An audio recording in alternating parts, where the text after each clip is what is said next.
Hola, boa tarde from Portugal. Gary, how are you? It's been a while, hasn't it? We've had our summer break. We have, and a up me duck, as we say from Derbyshire. Hey, up me ducky. Hola, boa How, tarde from here yeah. in Portugal, where it's a How are bit you? cooler. Yeah, not too bad. Mm, It's been a bit wild here in Portugal, with the fires and so on. But I'm near the yeah. coast, thankfully, and doing all we can to help out those who've been affected, in central and northern Portugal, where it's Mm, been worse. But yeah, it's been a crazy month in all sorts of ways, and we've got mm, quite a high temperature generally in the world, haven't we? So it's nice to be here having a mm. little mindful look at what's going on in the world with a fabulous guest Cool. today who may Yeah. contribute to the calm this afternoon, Yeah. and community, a sense of community rather than a sense of conflict. I like the way you put that. That's where we're going to be going. Yeah. Yes, yeah, absolutely. So before we introduce JL Friday, Jess, this evening, I wanted to announce our first Positive Echo award winners. Excellent. Do you know what? We've I can just do a drum started. roll, Yeah, if you want. Yes. go for it. All right. Okay. So let me just cue drum roll. So Our our first winners recipient. the first recipients are Priya and Vikas Narula. And Vikas was one of our guests earlier this year. And we decided to give them the first ever certificate prize, the Positive Echo Medal. And it's for their project called Neighborhood Forest. And they are well into giving every child in the USA a tree to plant on Earth Day. Yeah. At no cost to the kid, of course. And they're now working in other countries around the world. I think it's a Yes. wonderful project. Yeah. And to get more idea about it, please check out the episode with Vikas Narula. So that's it. Yeah. More Well, to may I come. say before we move on, I love this so much that I've instigated a version of it with Vicas's support and help here in Portugal, and it's particularly prescient given the wildfire Mm, situation with a massive loss, hundreds of thousands of hectares of wildfire devastation. And a lot of that is to do with non-native species. So if we can get kids interested in planting native species here in yes. Portugal, that would be so awesome. So I'm really glad to have his blessing and delighted to be making this award to them both and the wonderful Neighbourhood Forest Project. Yep. There we go. So it won't be Yes. like every month or every week. We're going to look very specifically for people and the projects they have. They don't all have to be national, international. They can be very, very small things. Just people who make a positive difference to their community. Yes. Yeah, absolutely. And a positive echo that they'll leave behind when they're gone. Let's not keep JL Friday waiting any longer. Let's bring her onto the screen. And let me go to the other part of the sound effects board and give her a massive round of applause. Hola, boa tarde, as we say here in Portugal. How are you doing, JL? Hey, I'm doing great. Thank you. How are y'all? We're pretty good. We We're are pretty good. fabulous. Yeah. Yes. Good. It's a good week. Nice to be back from our holiday and to be having inspiring positive echo conversations, which I'm sure we'll have with you today. Where are you in the world? Before Gary gives you a proper introduction, let's just connect you on the map. We are connectioning. Let's do that geographically, shall we? Yeah, I'm currently visiting Columbus, Ohio. Ohio being one of the biggest places for community wealth building in the world. Is that right? So Yeah, I have learnt this from Jess. Which brings me to a very brief introduction of how we are in the room together. And then Jess will tell you more about who she is, what drives her, where her passions come from, and we'll take the conversation from there. So just as with several others of our guests previously, I discovered Jess on Substack and her really detailed, really inspiring website. And this idea of connectioning really got under my skin because I'm I love the idea of how is it we narrow gaps between people and organizations, not so they see the world exactly the same, but they're prepared to put away their differences for a common good. And either at the personal level, or why not a global level? And Jess's thinking is global, and how to get that really making a sea change to the way we live. So the floor is yours. Please introduce yourself. Yeah, so JL Friday, or Jess, or you, and for everybody, I go by Friday too. And so how did I arrive at connection is all that's missing? 3 years ago, wild story, I saw a way to democratize economies worldwide, a way to rewire everything to create an economy that supports all life. Systems that connect us rather than what they're doing now is disconnecting us and their extractive based systems. So I saw this because I was in the on-demand manufacturing industry. I'm autistic, I'm a systems thinker. I saw the trends and I saw the way that we could create systems to do this, but I looked around and I couldn't find anyone already doing this. And the idea of it is really simple. The biggest part of it is just social enterprise and co-ops, which have been around forever. We're not reinventing the wheel here. But I looked around for people already doing it and I couldn't find anyone. I found a few organizations that did a bit of education around it, but nobody actually implementing the solutions. And so I just knew how world-changing and transformative this could be in a very short order, a very short time frame to turn everything around. So I maxed out all my credit cards. I put all my cash into a startup to conquer the world by myself. Ironically, I tried to build community wealth pretty much on my own. Yeah. That is how entrenched this disconnected mindset is in humanity. Mm-hmm. This is all so ingrained in us, right? Mm-hmm. And the happy news is, because of the connections I had been making for years, I had people along the way, that even strangers on the internet who believed in my mission, who have kept a roof over my head, kept me traveling place to place to place. I've changed locations over 40 times to keep some sort of roof over my head through this process. But also through this process, I learned a couple of things. One, the skill set of connecting to other people, because it is a skill that we have to remember and relearn.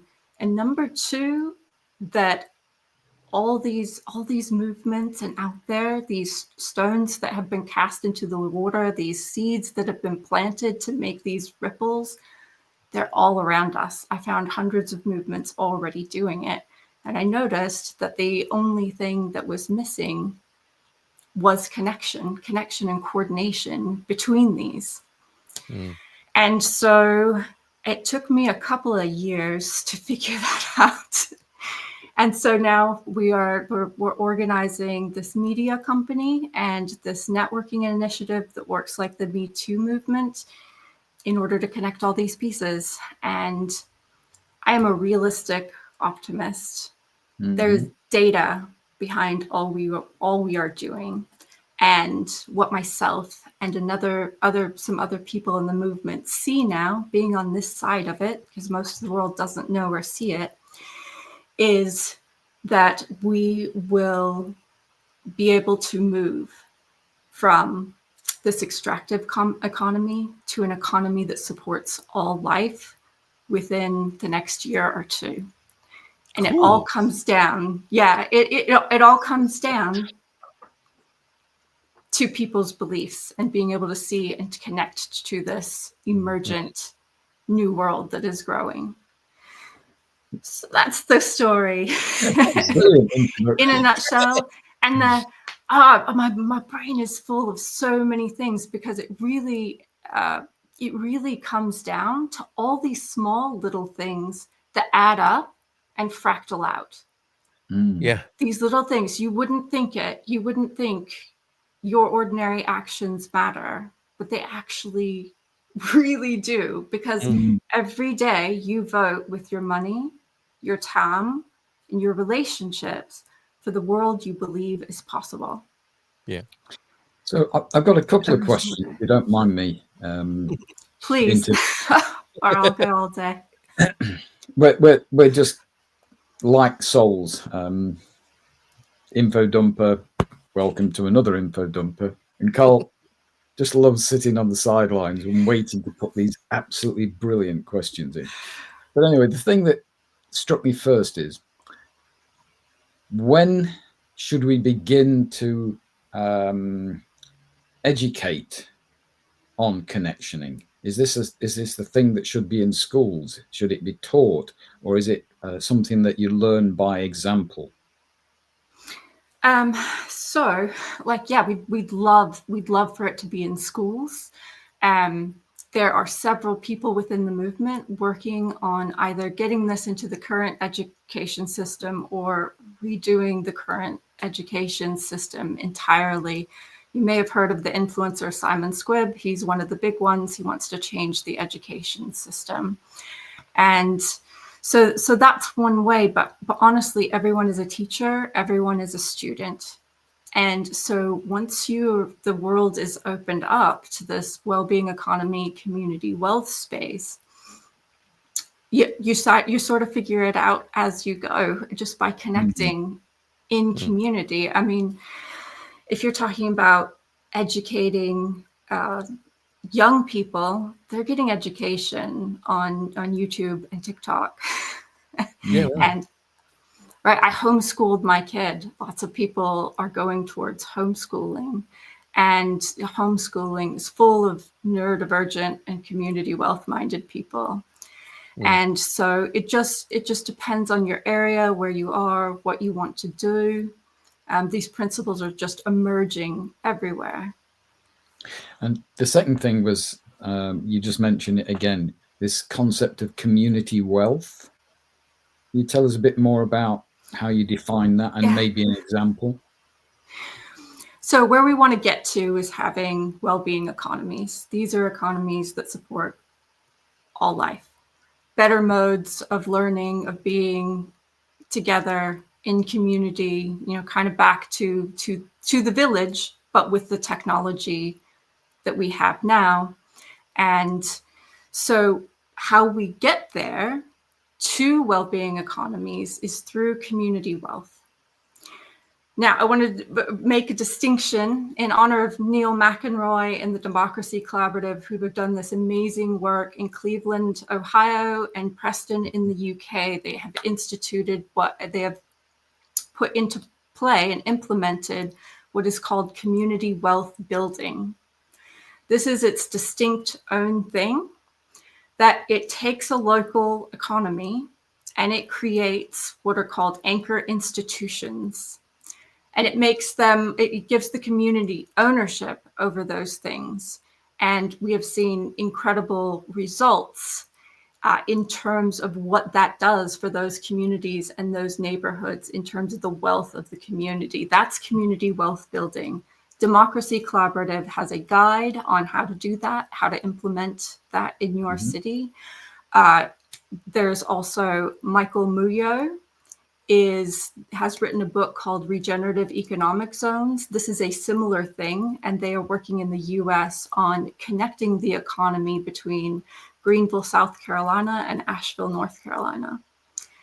So that's community wealth building. That is taking these regenerative businesses and communities and sort of connecting and coordinating them together so they're working towards one thing. Community wealth in general is an umbrella term for anything that brings wealth back into the community. Because right now, it's okay, you're still with us. Am I still with you? Yeah, Great. you're still with us. Yeah. So as a product of the extractive systems, typically in communities, we are getting our basic needs met. What we used to get from each other in little communities from local resources, we are purchasing that, and then all the money is flowing out of the community to shareholders or who knows where. It's people who aren't accountable and don't care about your community. So community wealth is anything that brings that back into community, and that can be as simple as helping your neighbor, helping a friend.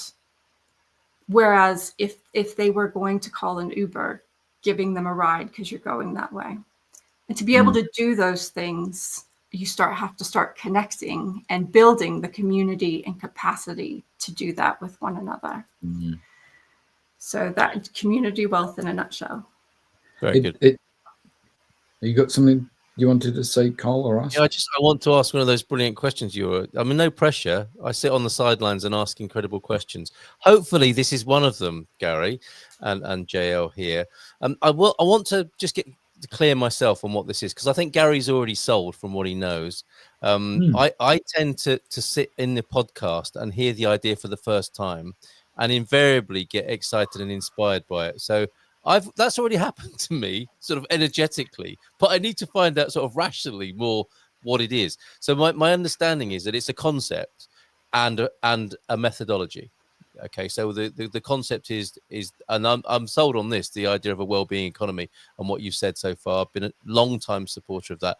It's just kind of obvious to some people, isn't it, that that's how human beings might work with each other. But obviously we're born into something else which kind of distracts us from that. And then the kind of needs of the day, rendering unto Caesar, all those other imperatives come in and kind of undermine that, what is completely natural to human beings. And it sounds like you have a methodology that could have this happen quite rapidly, exponentially among people, among human beings. And arguably that does need to happen, doesn't it? You know, we've got other clocks running that are not working in our best interests. This sounds like a clock that is running in completely in our interest. It's about us and how we relate and connect to each other. And it's a win-win-win-win-win, because that's as I understand it, the very definition of a well-being economy. So could you unpack those two things a little bit more for the benefit of our viewers and listeners? I'd love to know more about the well-being economy, because it's just it's a given to me, but I want to know more about how that's going to work, and then after that, how that's rolled out, if you like, in this year-long, couple of year time scale that you're talking about. Yeah, well, that's not, that couple of years isn't that like everything's going to be fixed in that time frame. No, everybody, okay. Yes, it's going to take just a little bit. I get it. Longer. Yes. Stretching goals. You've got a little bit longer. We'll give you a bit more longer to fix everything. Okay. You're right, but everybody will know about this in the next 2 years, and it's that win-win-win, no-brainer for humanity. Yes. What if we based our economies on things that actually matter instead of just GDP? There's a thing. Yes. That's it's that simple. And so I have done quite a bit of study up on systems theory. Go on. Because I could sort of see how the systems work together. And then I came across Donella Meadows' Leverage Points and Systems, and she wrote her book. She's a pioneer in this. And if you look at our human networks, they're just systems.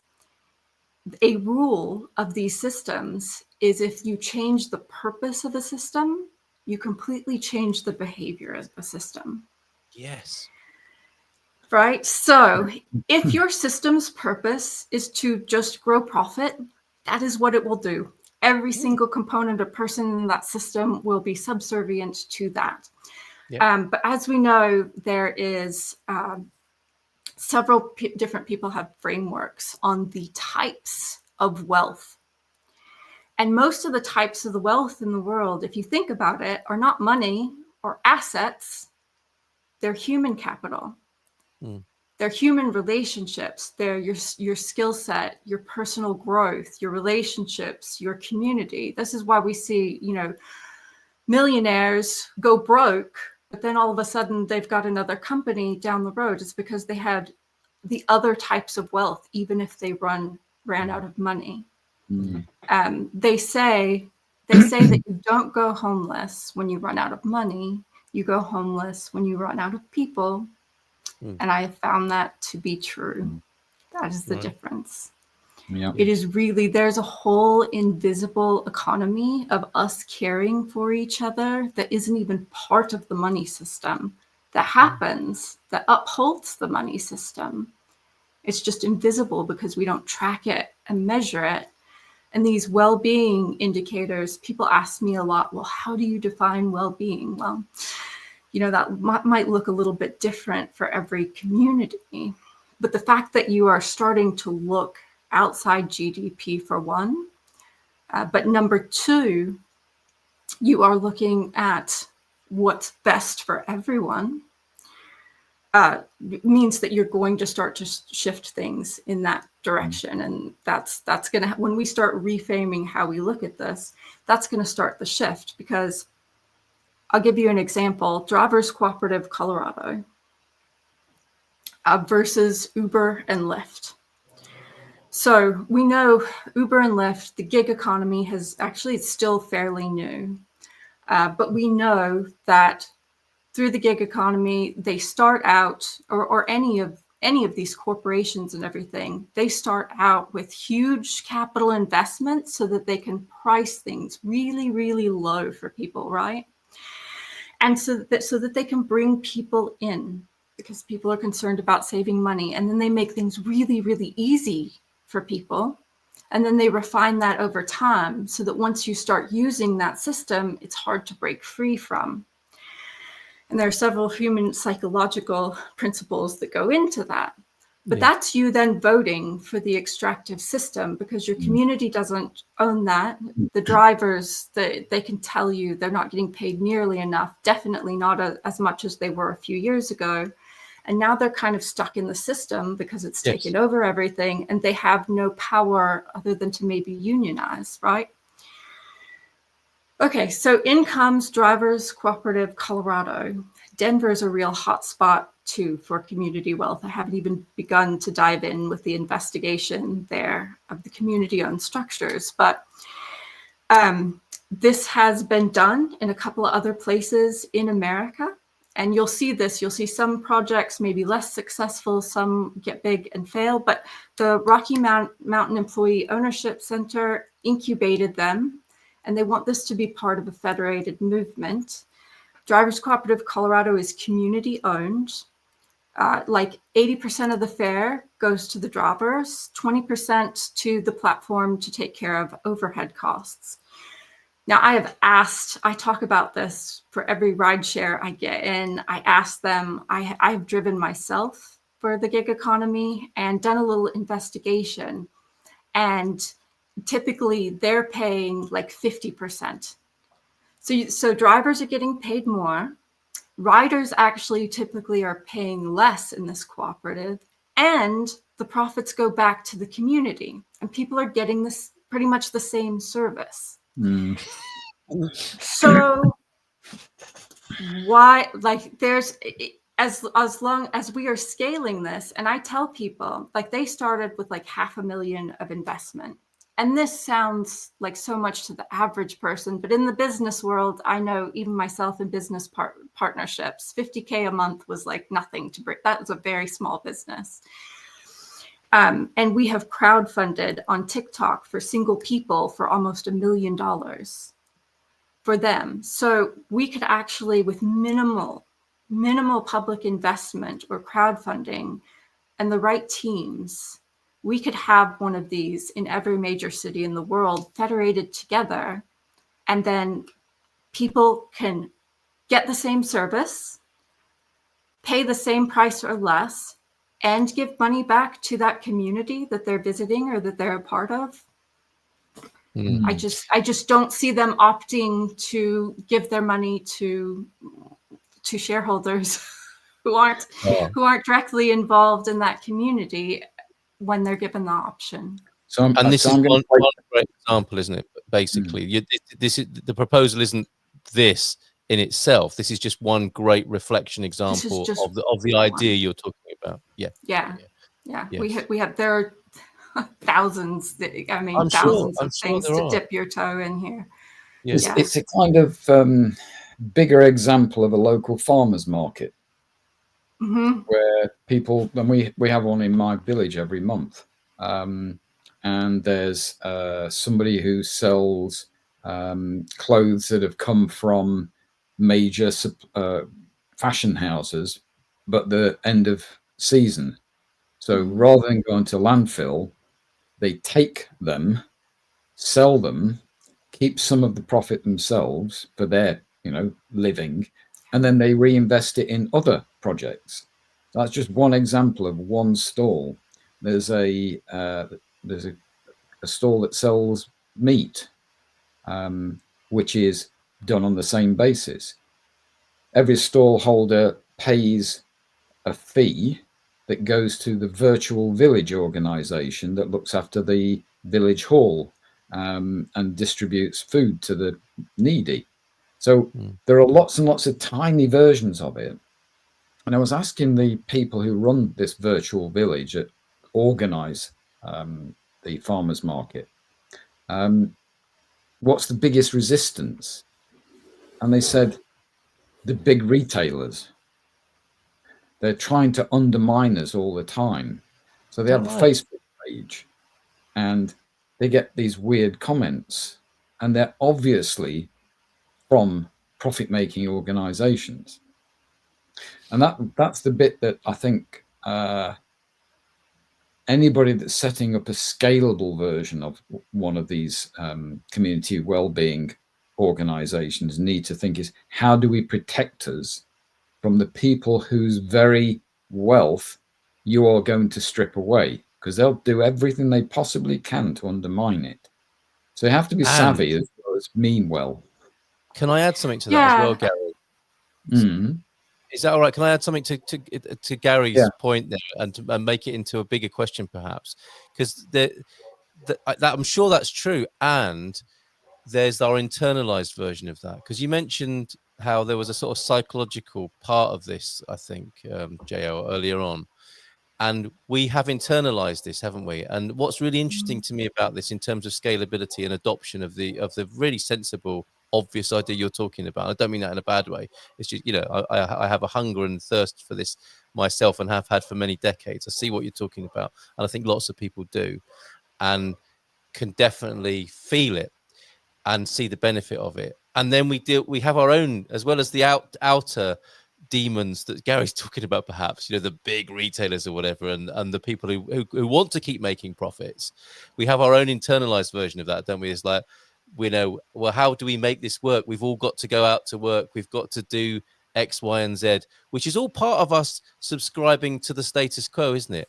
And that's what seems to be important in this. A very important part of this conversation is how you make the transition, if you like, from being a part of like a serf in the technological feudalism, as it's also described, right? Yanis Varoufakis, I think he articulates this really well. That thing you talk about, where we've become part of the profit-making machine for people outside of our community, has been done to such an, you've got to admire it in a way. It's not good for us, but like, wow, they did a good job with that, and the trend seems to be going in that. The worst case scenarios of that are hideous, aren't they? And it's like it's sort of globalization, really, isn't it? In a way, what you're talking about, I think, is unglobalization, if you like, and bringing the things back to people and community. How do we deal with that bit that Gary's talking about? The external profit-making machinery, the great big beast of profit, but how we've internalized that ourselves, and we can't make that switch, almost, can we? Or it's difficult for us. Yeah, we can.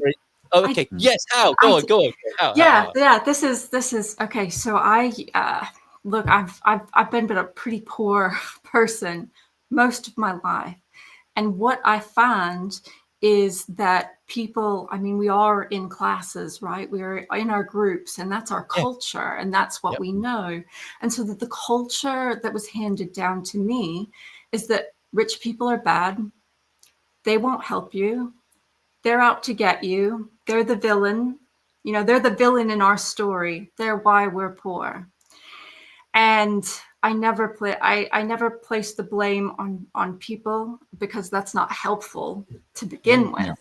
But also, I've seen it genuinely is a systemic problem. And if you, wealthy people are just as much a product of the system as you are. Now, that's not to say they're not responsible, but they are largely unaware and completely out of touch. And I really got an education in this, because I've met Simon Squibb now a couple of times. And he was a $500 million, right? Because he had the experience of being homeless at 15, he had that experience. He's never lived completely inside the wealthy person bubble. He had lived experience of homelessness. So when he sold off his company and he had all this money and he was going to retire, his first thought was to break people free from the system that he got free from. Okay. So what he is doing right now is going around, and he got famous by going on TikTok and asking people, what's your dream? Inspiring them with a vision, right? Instead of, which he was going to go into politics, didn't do that, converted. He made the right choice, inspiring people. What's your dream? Giving them a little money to break free from the system through entrepreneurship, through creating social enterprise, right? And now he's going around and he's doing partnerships with, Richard Branson, all these famous and billionaire people, and getting them to give all their knowledge and all these things away for free. Brilliant. For people who couldn't have afforded it before, to help break them free. And I spoke to him in January and I said, do you understand the systems theory behind what you're doing? And he said, I'm just going on intuition, because it really is. His system is a community wealth building system, and he didn't know it. He was just going on intuition. And from the wealthy people that I've met, they're just not aware. I mean, how many actually had a homeless experience where they have that lived experience, that connection to this other group of people, where their pain is my pain is your pain. And I've noticed that with people who have never experienced that amount of wealth, they're also out of touch with what wealth is like, where you live in a bubble and you never even have to think about the things that poor people think on a daily basis. And so there's I like to say, history wasn't done intentionally. Everybody had these competing bubbles and motivations, right? And it just created this monster. Yes. But it is a monster that can be defeated together, because there are wealthy impact investors. There are rich people that want to help, but just don't know how, maybe. Or they... Warren Buffett. There's help everywhere. Warren Buffett today has just given away $6 billion. Yes. The thing is, I'm uneasy about that, in that it's a great thing, and other billionaires are doing it, and ex-wives of billionaires are doing it in large scale. But why did they need to get? Why did they need to get that rich in the first place? So I'm going to just leave that hanging there. What I was really thinking about as you've been speaking is, and Carl, it relates to your question about the internal things. First, the average person doesn't believe it's possible. You can't make big organizations as a not-for-profit.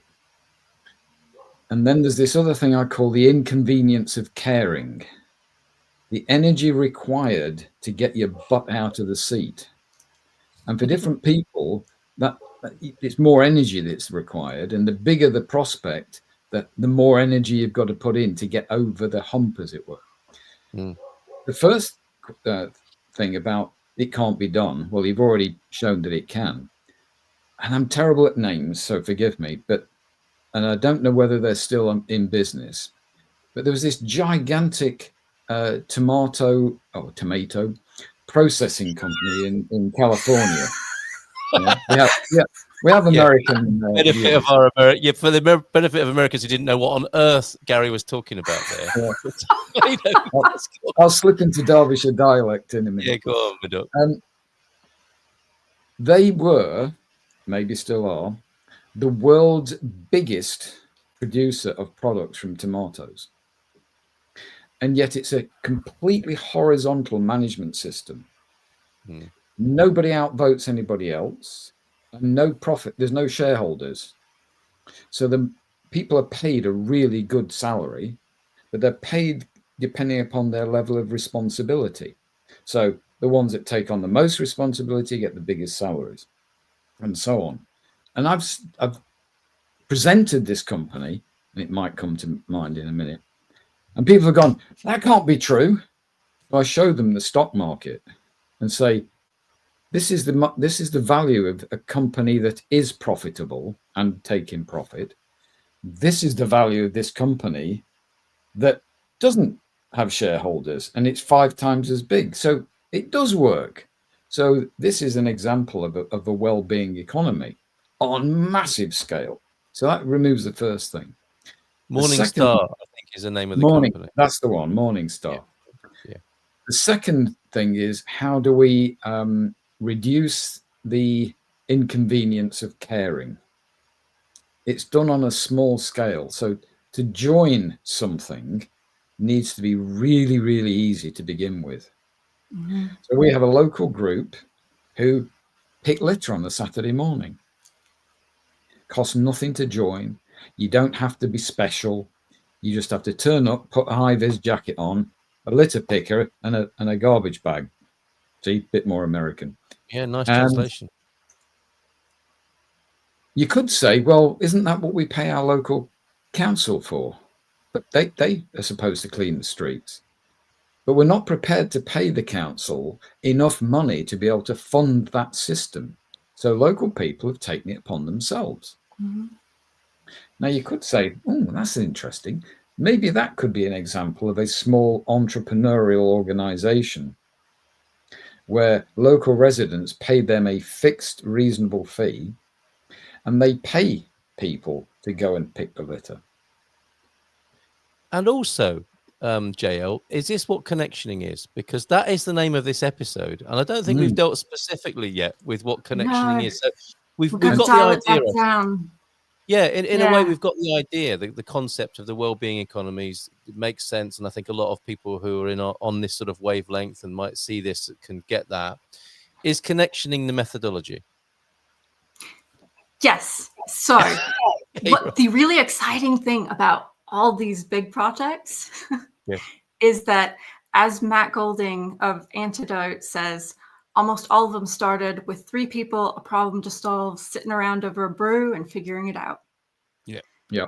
Just connecting and figuring it out together, just 3 motivated people. And I think there's a couple of things I think about,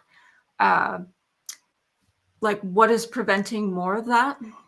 Well, people's time, energy is sort of caught up in the extractive systems, right? But then I think over 3,000 people a day try to start a business in the UK alone. Just in the UK, that's like around 1 million people a year. So there is this on a I think on a subconscious level, they know that a job at a traditional company, you are a cog in the wheel. And so you are not free. And so business is a way to get financial freedom.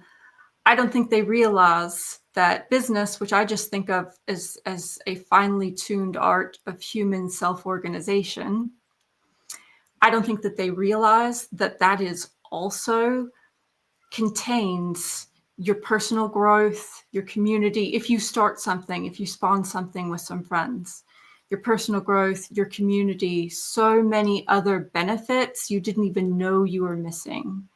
That right now, if you're sitting on the sofa in your spare time, you're not getting from a television show or YouTube, probably. Yeah, well. So, but it's really not.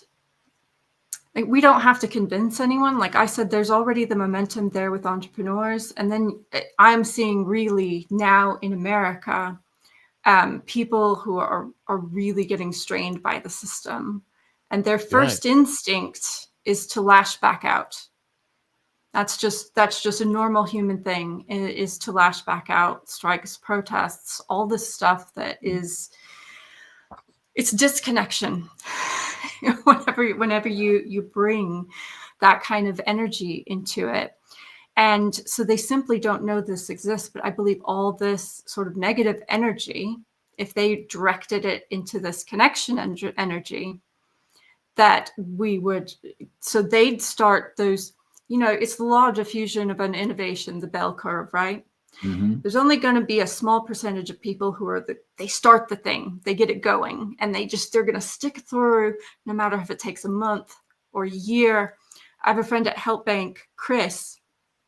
He started this thing, We Power On, for other men, and they just go on a walk like every Sunday, and they talk and they have a brew at the end, and this is for them to connect. He told me he showed up for like 11 weeks straight before anybody else started showing up. Yeah. And now it's this big thing. He's had a documentary made about him. He's helped so many people. They've helped each other, which is the really beautiful thing. But Chris is within that 1% to 2% that are going to keep showing up until it takes off, or it fails and then they try another thing. Yes. Yeah. But the thing is, once these early adopters start pouring their energy there, then they get the big thing. You start to hit the people who are the early majority. They're like, hey, what's this thing going on? I got to find out what this is. I'm going to go get involved. So we don't have to worry about people who aren't ready to take action now. When we tell these stories, that connects and resonates with the people who are going to start things, or who are early majority that are going to be interested enough to go do a little digging and find something that's already going on. Mm-hmm.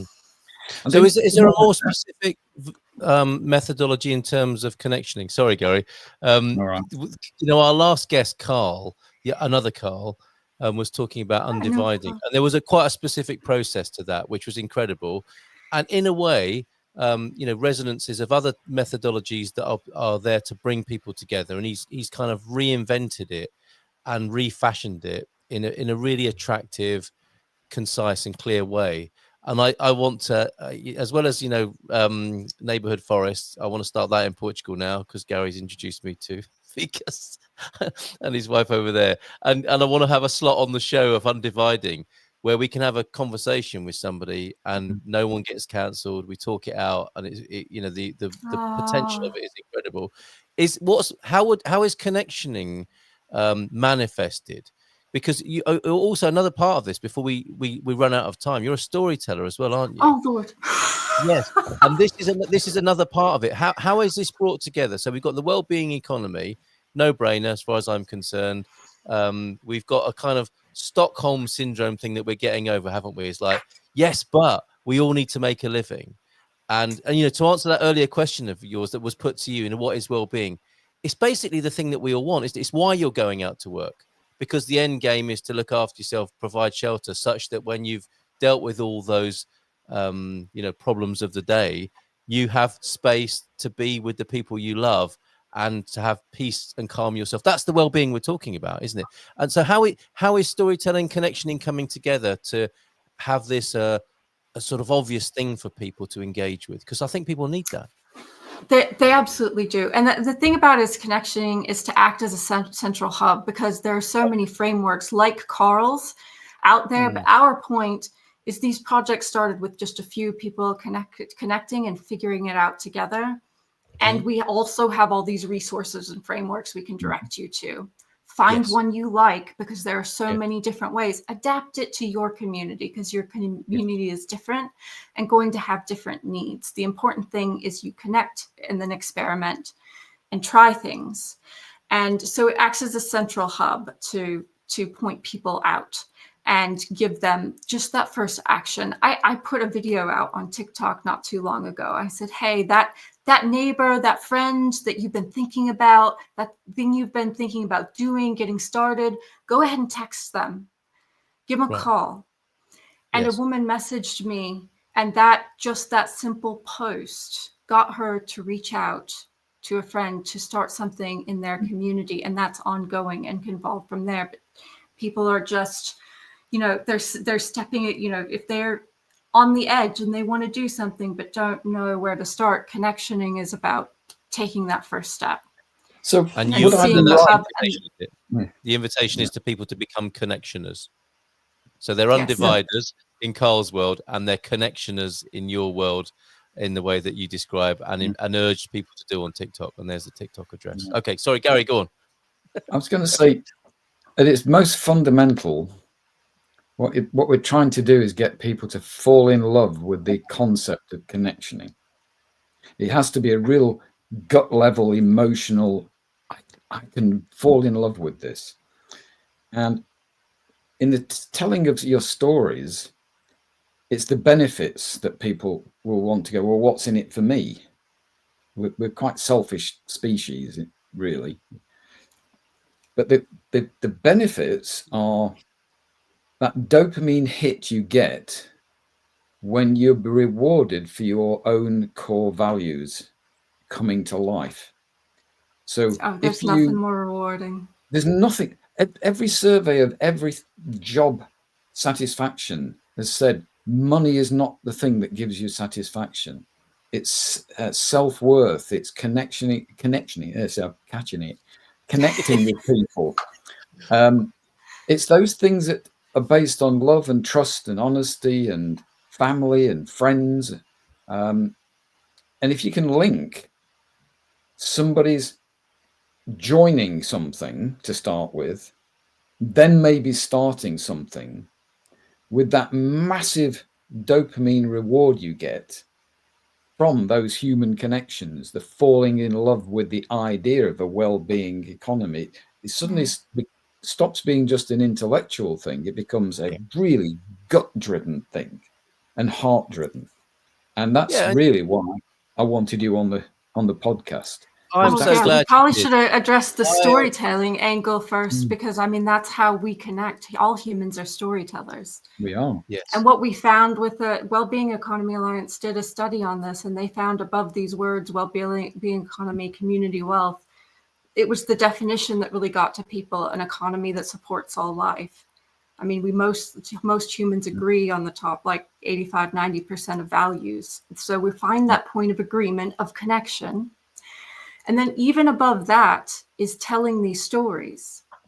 Stories don't have labels. You see another human, you doing something, you can see yourself in that. You can imagine that future for yourself. When people buy things from the current system, they're buying some sort of transformation or change for themselves. You're right, we're selfish. But in a way that they're buying their own well-being, their future well-being with that. Yes, absolutely. Yeah, I once interviewed I can see an event coming in down the line in the future with Carl with the concepts of undividing, you with connectioning, and Vikas and Priya Narula, who have put this thing into effect. Wouldn't that be just an amazing thing to be part of and people to come to? And the obvious thing in a conference of that kind or gathering is to tell the stories of how these things happen, right? We are absolutely storytellers and story lovers. And I remember asking him, I interviewed a storyteller once, and I said, what is it, what's the compelling thing about humans and storytelling? He said, people want to know what happens next.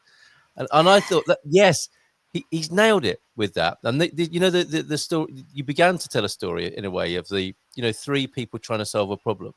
It is a love. We want to know what happens next. And because as soon as you said that, JL, I remembered here interviewing a company, the head guy of a company, the founder, if you like, who had a late night conversation with two of his pals. So there's the three people on the sofa, and they were partaking of a particular substance from which they thought they could make shoes. Hemp shoes. There's a fantastic hemp shoe company in Portugal. What's it called? Kicks, 800 kicks or 8,000 kicks. And it's about a story. It's about a story, and the story grows because his grandma is a textile designer maker. So she's now a part of the company, and they make these fantastic, beautiful, sustainable vegan shoes out of hemp. And the thing these three guys were coming up with was, can we make shoes you could eat? And that's the sort of silly idea you have at 2 in the morning in someone's garage on a sofa. However,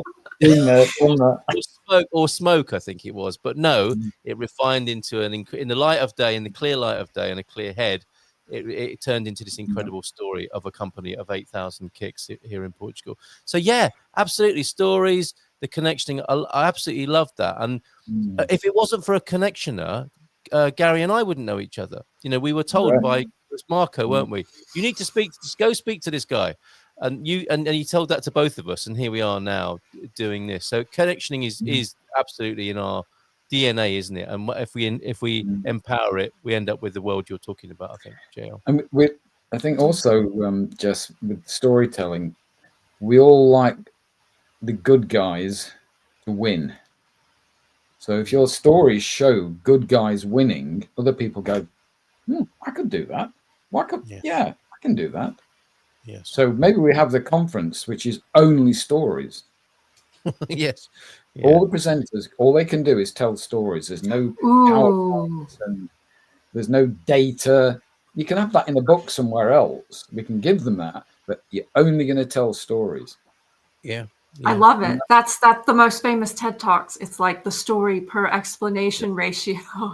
TED Talks is that, isn't it? Right, we've got less than 10 minutes left, JL. I'd love a really great call to action from you, if that's all right. You know, how can people get involved? Who might get involved? How can we get into this year 1 and 2 part of the journey with you, and call those people who might come and help? So the easiest way is just to subscribe to Connectioning at connectioning.io. You are going to hear about some really exciting things have developed this week. We spoke with June Hawley, who's a network weaver, who's teaches how to weave all these things together through network weaving. Right. This is how big movements are sort of all came and clustered together. And we have someone in our ecosystem getting 200 to 250 people to sign up a day. And now we're coordinating how to get that hub. It's still early. This is a process. You're in development, so you'd be an early adopter jumping on. But through this hub, we are working on a quiz to find out some more about you, or you can find out some more about yourself and what you didn't know. And then it sort of directs you to resources or places to start connectioning. So like there's this guy on TikTok who's committed to starting 10,000 communities within a certain time frame, and he's giving people step-by-step his framework for building local community. And he's just amazing. I'm really excited to partner with him, and so that we can offer people these sort of on-ramps that make it easier, because that is what the big companies do, is they make it easy and they make it accessible for everyone. So we're working on that. Absolutely. I'm just sending the link to a friend of mine who needs to know about this. Mike Brody of OurNet. He has a very resonant, connected vision. So it's my pleasure to send that link straight to him. We've only got a few minutes left. Is there anything else, Gary? I think you were going to ask something. I was just going to say, it feels like that classic phrase, there's close to being a tipping point here. Yes. And that 1 to 2 years might just nudge this concept into full-blown global response, because people are hungry for change. They're done with disconnection and loneliness. And yes. Well, you made a great point, Jess, about people's first and emotional reaction. I think it's kind of trauma related as well, isn't it? It's to push back.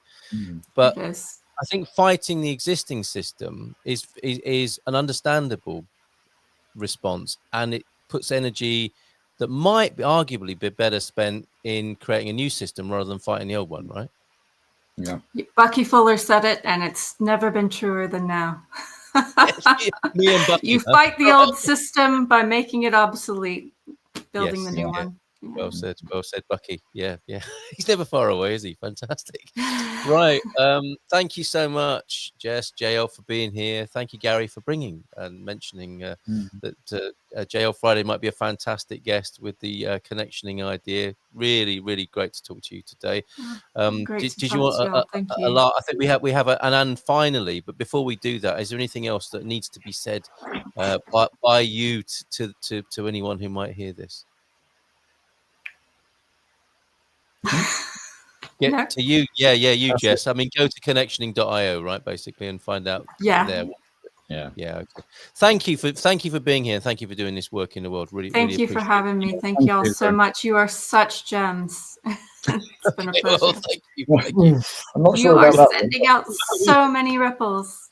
Well, thank you very much for that. We will let people on several platforms know that this is happening. And I was going to say, if Jess, you and I talk about the people and organizations you've mentioned, and then we can put them in the episode description after the event. Okay, yeah, absolutely. Yeah, I'll make sure that happens as well. Great. Okay. So in other news. Yeah, absolutely. Here we go. Bringing it onto the screen now. Stay with us, Jess, if you will, for this. Go on then, Gary. This is an amazing young woman. And she invented something. Rebecca, her name is. And she saw the homeless people on the street, and particularly in the cold and the wet. So she's invented a backpack with a solar panel on it that heats up an electric blanket. Wow. And she's now getting those made and distributed. And I just thought this, at her age, two things. She's thinking of other people before herself, and she's using her wit and wisdom to come up with a solution.